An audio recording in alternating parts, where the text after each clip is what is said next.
Lake Fazon is a small, densely vegetated body of water in the Pacific Northwest. Growing up, my dad and I would take our small fishing boat onto the lush little pool practically on the daily during the summer months. Fun fact, Lake Fazon is one of the 7 lakes in Washington state that houses the elusive tiger muskie. The tiger muskie is a beautiful silvery bluish orange fit with the appropriate tiger stripe markings along its side. The hybrid between the river muskie and northern pike is probably best known for its razor blade teeth and its ferocious tendencies, oftentimes witnessed snagging ducklings from the water's surface. This apex predator is often referred to as the fish of 10,000 casts. Little did I know, it wasn't the only elusive creature that resided within the shallow depths of Lake Fazon. One warm day, August day in 1996, my father and I were pulling our small flat-bottomed boat out of the lake. 7-year-old me stood at the end of the small dock, making sure that our boat didn't drift out into the middle of the lake as my dad headed over for the truck. Before my dad began to back the small boat trailer into the water, something caught my eye. About 20 feet away from the end of the dock, the water boiled, just slightly. Initially thinking it was a tiger muskie, I squinted my young eyes, trying to catch a glimpse of the ultimate catch. However, when several large humps breached the water's surface, I practically peed my pants. Jumping up and down with excitement, I futilely yelled at my dad, who was now inside the cab of the green pickup truck.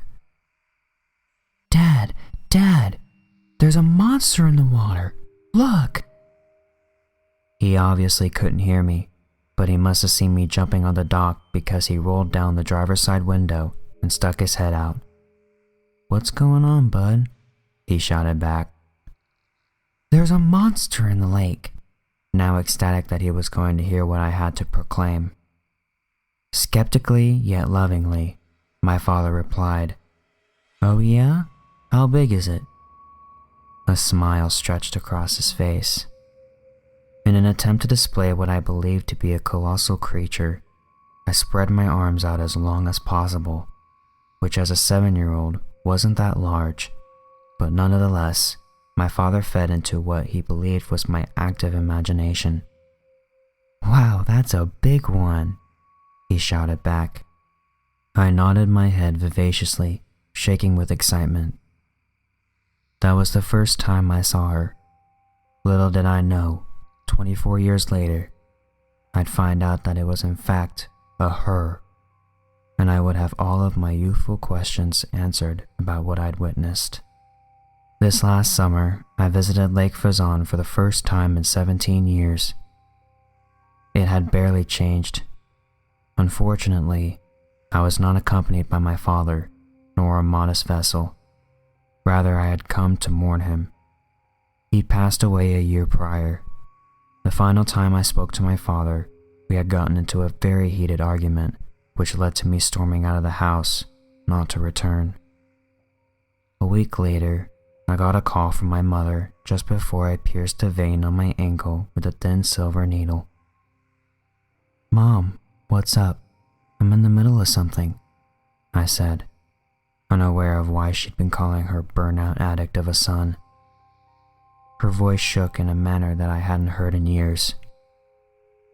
"It's your father.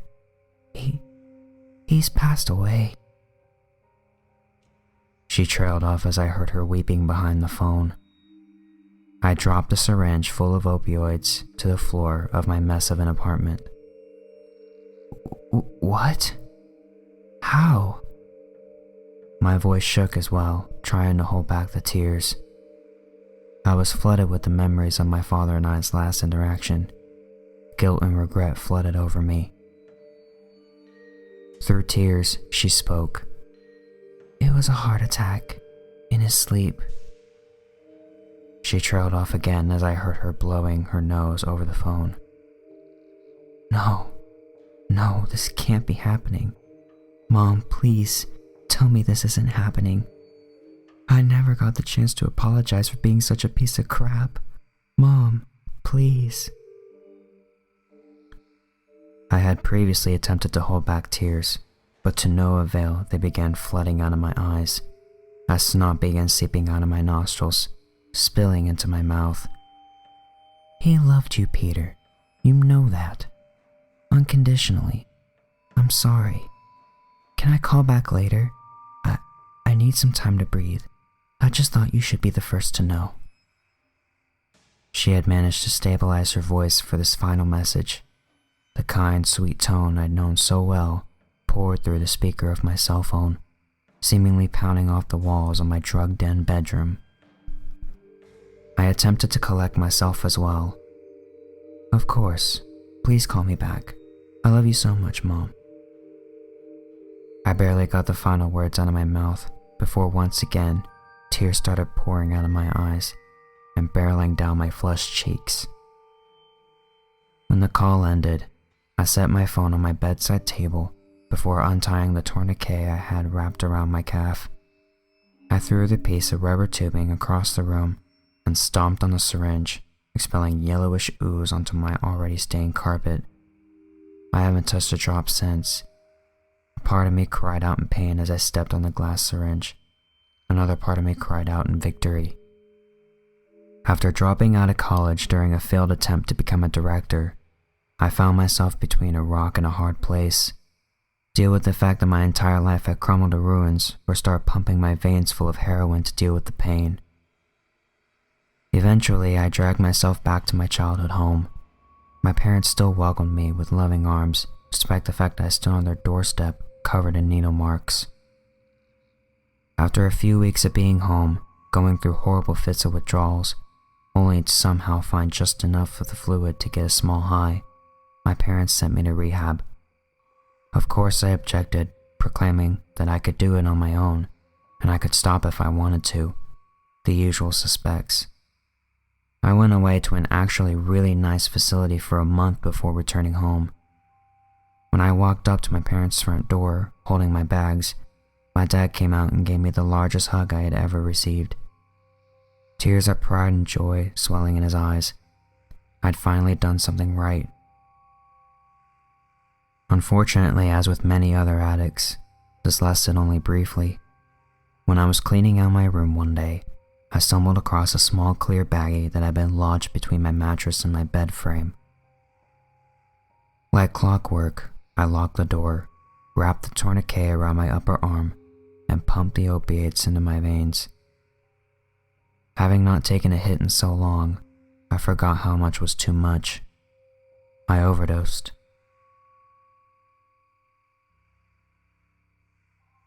When I woke up, I was in the hospital. I'd been legally dead for 2 minutes before my father managed to kick my door down. Needless to say, the look on his face when I awoke was a look of disappointment and fury, the exact opposite of when I returned home from rehab. Whilst my mother sat with her head in her hands, sobbing, my father scolded me in the hospital room for all to hear.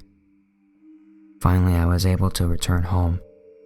I told my dad to go screw himself and pack my bags. A week later, I received a phone call from my mother. Fast forward to this last summer, just over a year of being clean, I managed to pull my life together. I had found a job working as a bartender. I met a wonderful girl who I loved very much. I even considered popping the big question, and my mother and I had reestablished a relationship through bonding over our memories of my loving father. For a week prior, I had been flooded with the memories of catching small bass out of Lake Fazon with my father, only for him to applaud me as if I'd caught the fish from the old man in the sea. I felt drawn to go back, and so I did, just like that day, 24 years ago. I wandered out in a warm August afternoon to visit the small body of water, to mourn the memories of my dear dad. I exited the car I had managed to buy with the money from my new job. It wasn't much, but it meant something to me. It signified a turning point. I stepped onto the hot asphalt of the parking lot and began walking towards the dock, as if it were muscle memory. The wooden platform was now rickety and old, but still very usable. I picked up a small flat stone, walked out to the end of the dock, and skipped it. The rock soared across the lake like a rabbit mixed with Christ himself, until eventually sinking into the shallow blue water.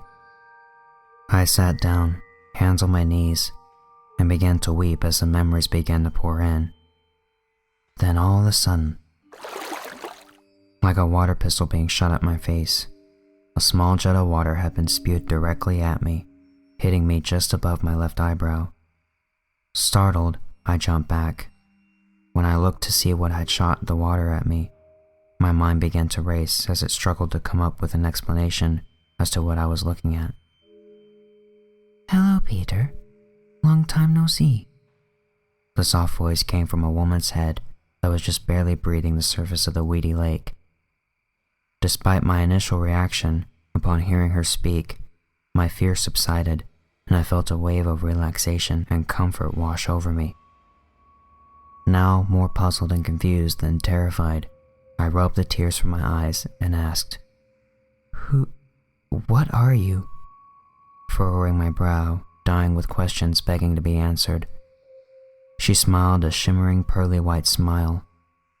"I don't have a name, dear, but I've known you for a very long time."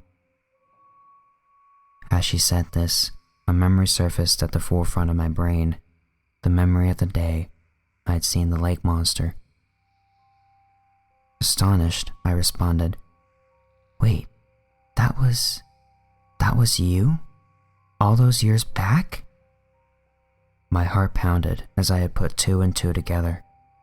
She let out a soft giggle, rising out of the surface, even more so exposing her entire head. "Yes, it was. I was always around you and your father when you'd come out to my lake. You were my favorite humans. I missed you so much." Her emerald green eyes shone as if tears had begun to gloss over her eyes. Now being able to see her entire appearance, I was in disbelief. I had never seen someone so beautiful, woman or man. Her beauty was beyond conventional means of attractiveness or sexuality.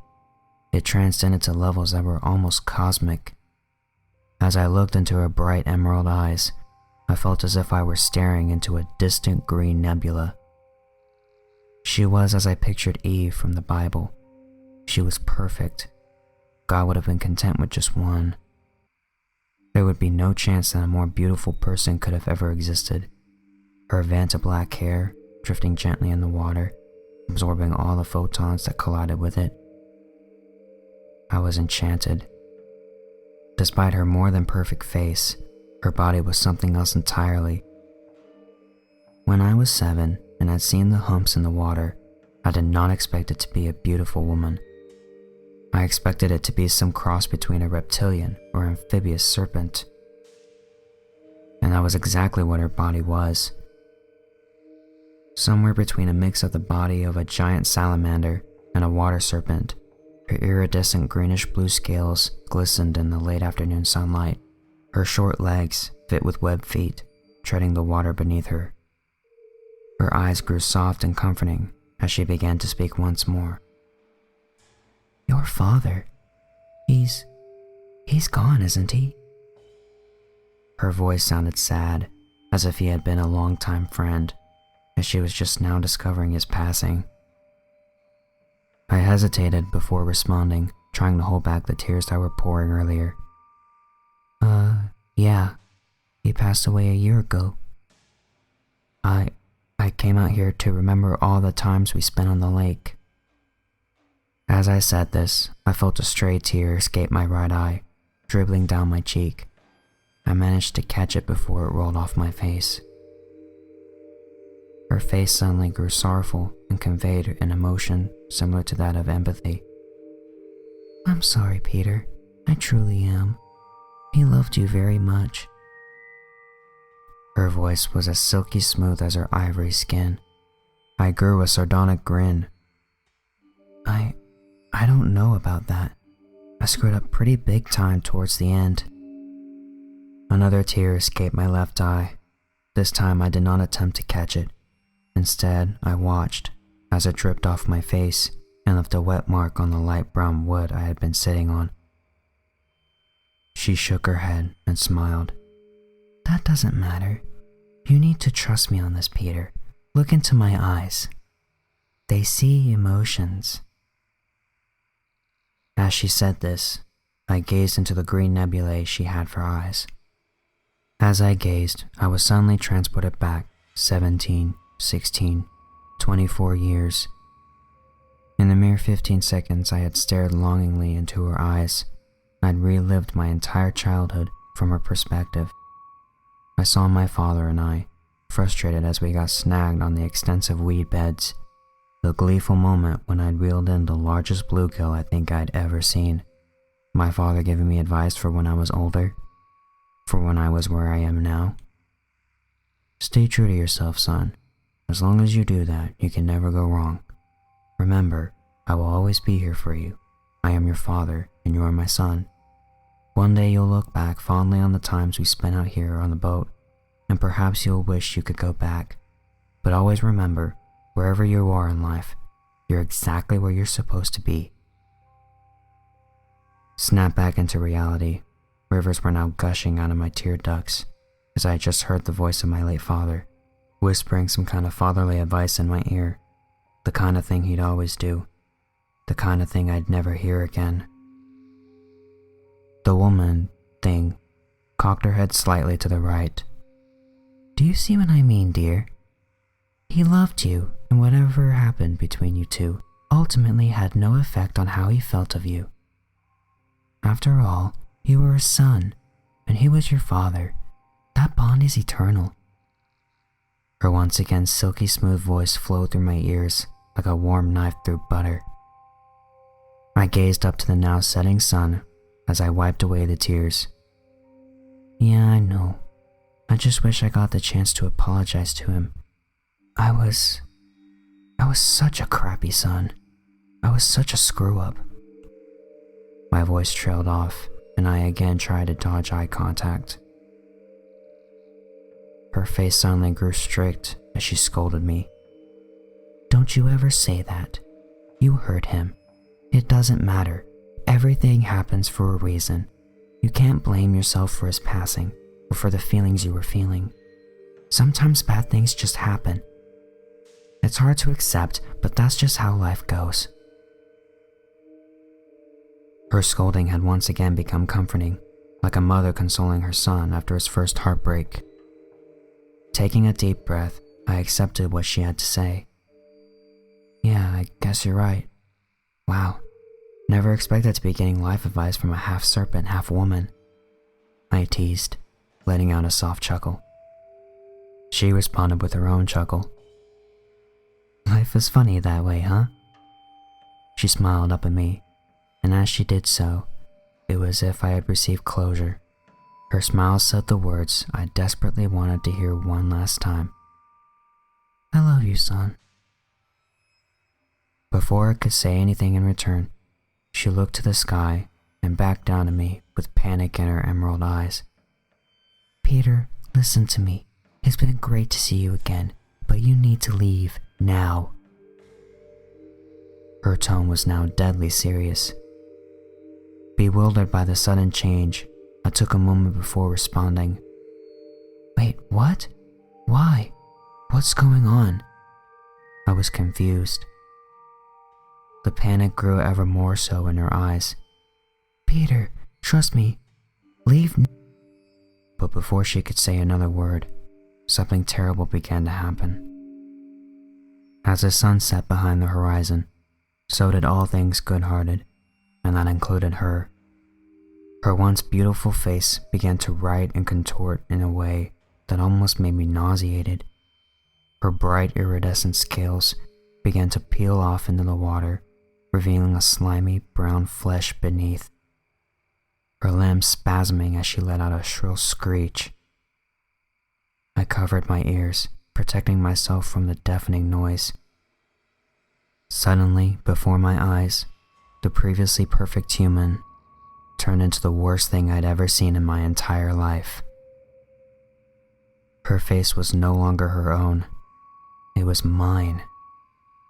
now with yellowish-orange reptilian eyes and sunken-in eye sockets, needle marks dotting every inch of my face.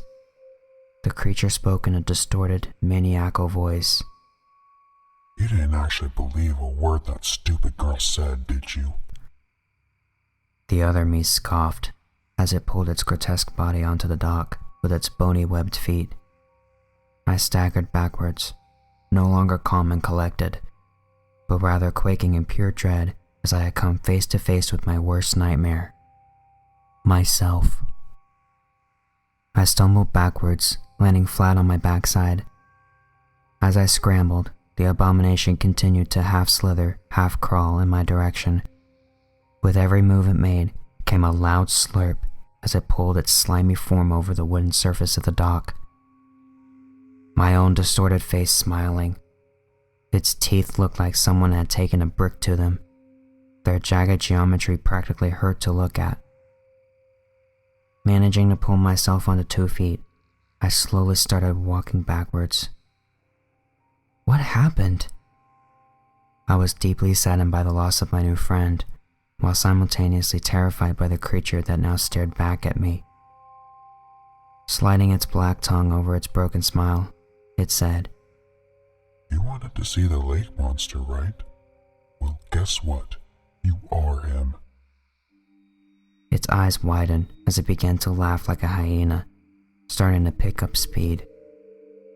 Bewildered by the turn of events, I refused to believe that this was in fact the case.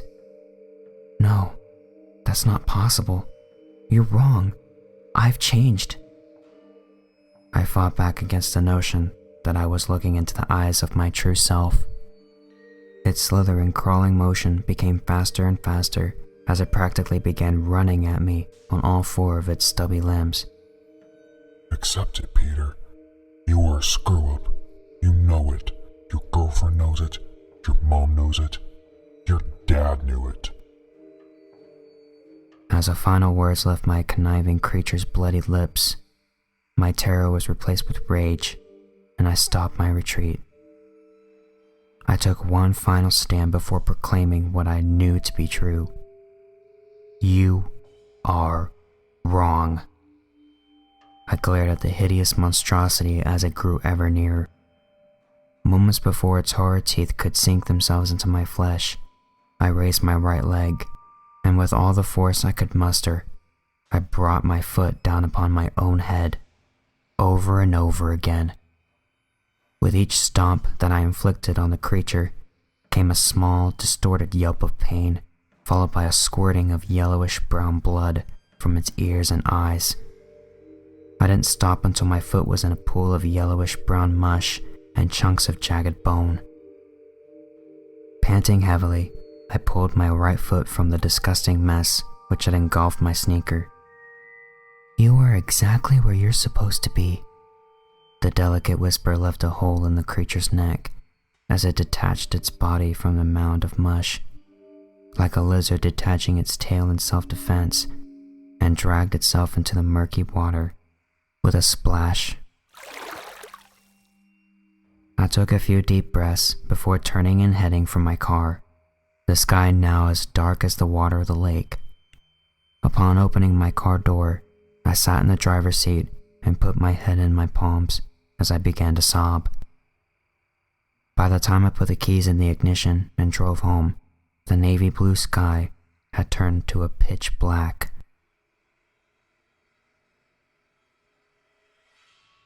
This all happened last August, and with spring on the horizon, the Fish and Wildlife Department has unlocked the metal gate blocking the road to Lake Fazon.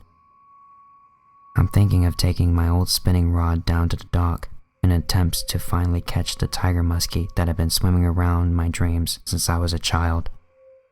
Or to catch something even more magnificent.